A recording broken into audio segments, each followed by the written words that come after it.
berpikir komputasional. Ayo, siapa yang ingat?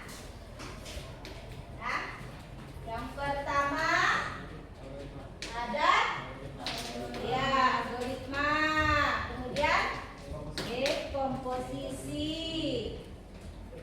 ketiga abstraksi, kemudian keempat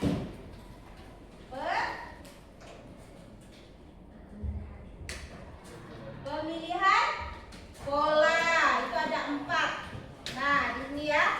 Nah, untuk materi kita di sini adalah algoritma. Tujuan pembelajaran kita yang pertama, setelah kita mempelajari berpikir komputasional, di sini kita lebih ke menjelaskan konsep algoritma dan penerapan dalam kehidupan sehari-hari, menyusun algoritma sederhana menggunakan pendekatan dekomposisi, pengenalan pola, abstraksi. Ketiga, pemanfaatan aplikasi berbasis kecerdasan artifisial. Misalnya di sini nanti kita akan menggunakan ChatGPT, ya. Keempat, merefleksi manfaat AI dalam mendukung berpikir komputasional. Nah, di sini Ibu akan menjelaskan sedikit materi kita, yaitu dalam menuliskan instruksi sederhana untuk memecahkan masalah. Nah, ini tanya kalian di sini ya. Pernah kalian memasak Indomie? Pernah. Memasak telur? Di sana ada instruksi, ya kan?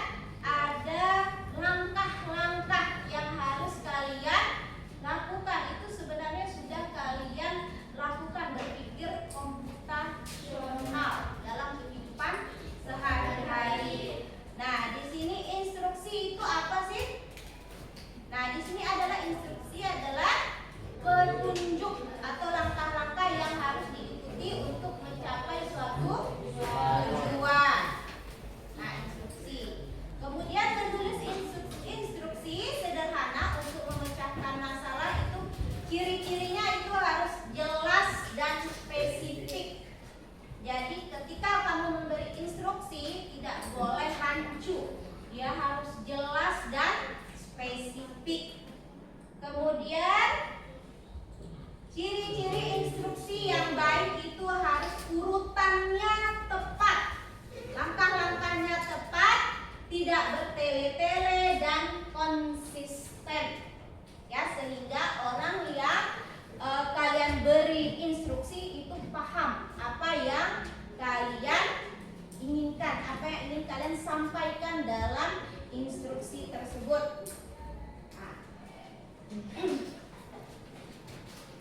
Kemudian menuliskan instruksi sederhana untuk memecahkan masalah. Membuat instruksi ala-ala programmer. Nah, dengan pengalaman yang sudah pernah kalian lakukan. Nah, di sini dalam dunia pemrograman, sebelum menulis kode pemrograman, seseorang dapat merancang logika atau menyusun terlebih dahulu langkah-langkah logis atau algoritma dalam bentuk tulisan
dalam programmer.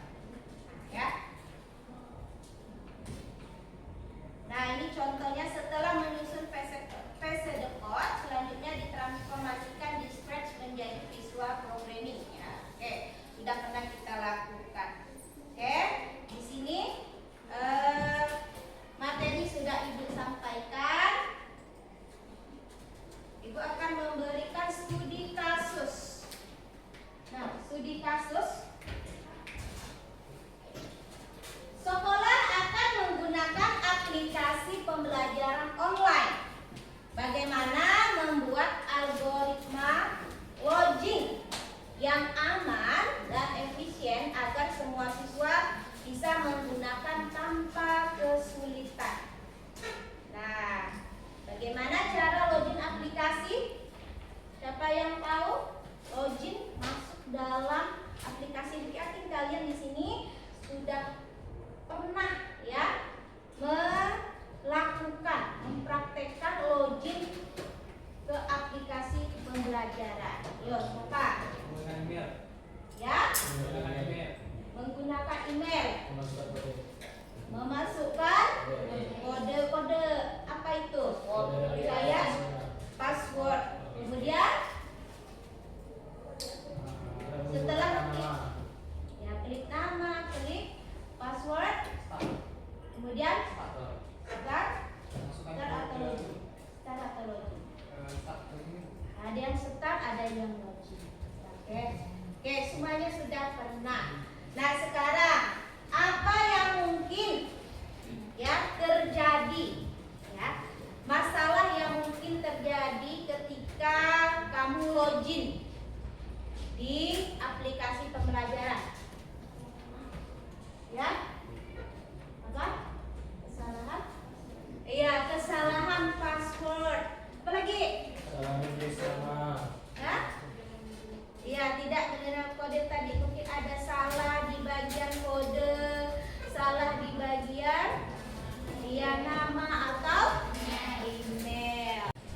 Oke semuanya, dari studi kasus yang Ibu tampilkan di depan, sekarang silakan kalian berkumpul sesuai dengan kelompok yang sudah dibagikan, ya. Kemudian kalian klik di link yang sudah Ibu berikan, link LKS digitalnya. Nah, di sini kalian bisa lihat tugas yang akan kalian lakukan, kerjakan. Di sini kalian menuliskan algoritma awal, ya, algoritma awal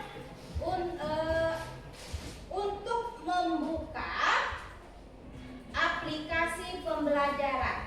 Nah, silahkan kalian ketiknya di Word yang menggunakan PC, ketikkan di Word. Yang menggunakan HP, coba boleh di PS Word-nya boleh, di bagian catatannya boleh. Ya, silakan kalian tulis langkah-langkah algoritma. Ya. Kemudian di sini teknik penilaiannya. Setelah kalian menuliskan algoritma awal, kalian memasukkan algoritma itu ke dalam AI GPT ya, GPT AI ya. Kemudian nanti kalian minta pendapat saran mereka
deskriptif. Jadi kalian akan bandingkan algoritma yang awal kamu buat, algoritma yang diberi saran oleh ChatGPT, kemudian perbaikan dari ChatGPT. Nanti kamu bandingkan, ya. Oke, sudah Kak? Silakan tulis dulu perintahnya, kemudian di bawahnya kamu ketikkan tadi algoritma yang kamu ketikkan secara manual.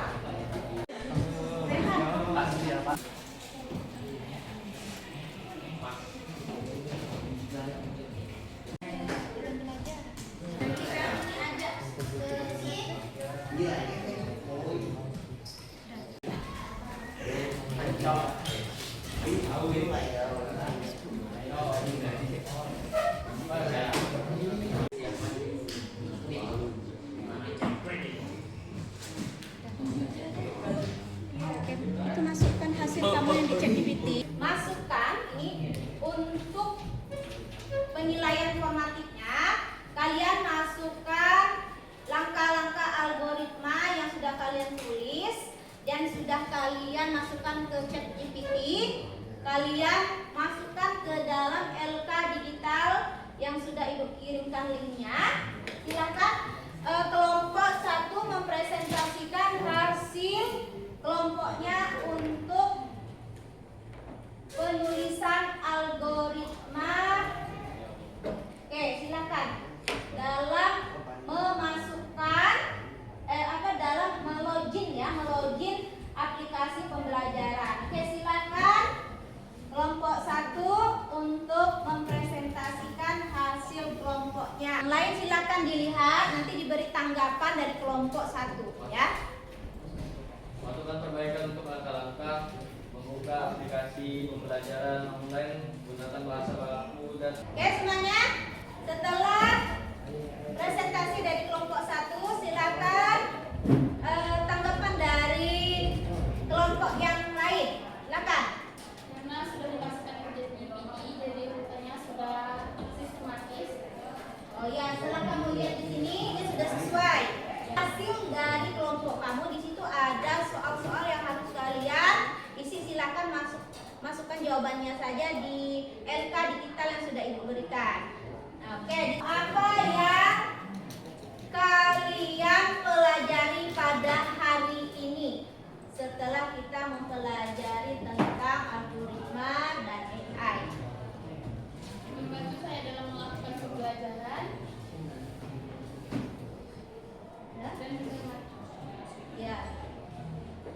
Dengan mana pembelajaran hari ini setelah kamu mempelajari AI? saya sangat Merasa apa? Baik. Oh, merasa baik, merasa senang menambah ilmu. Kemudian apa ya tadi yang kita tidak tahu jadi tahu, menambah ilmu, mencari informasi dengan menggunakan AI ya. Kalau kita tidak tahu bisa bertanya di situ. Kemudian apa yang kamu tidak sukai dalam pembelajaran ini? Ada nggak? Oke ya. Sekarang dengan pembelajaran ini dari kamu membuat algoritma awal, kemudian kamu masukkan ke dalam ChatGPT dan ChatGPT sudah memberikan sarannya. Nah, Ibu minta di sini kita tidak harus ya 100% percaya dengan ChatGPT AI, karena pada dasarnya manusia itu lebih baik lagi dari mesin ya, dari AI. Jadi kamu kalau belajar tidak mesti harus 100% langsung diterima. Kamu harus mencari informasi lain lagi selain menggunakan AI. Itu ya. Sampai di sini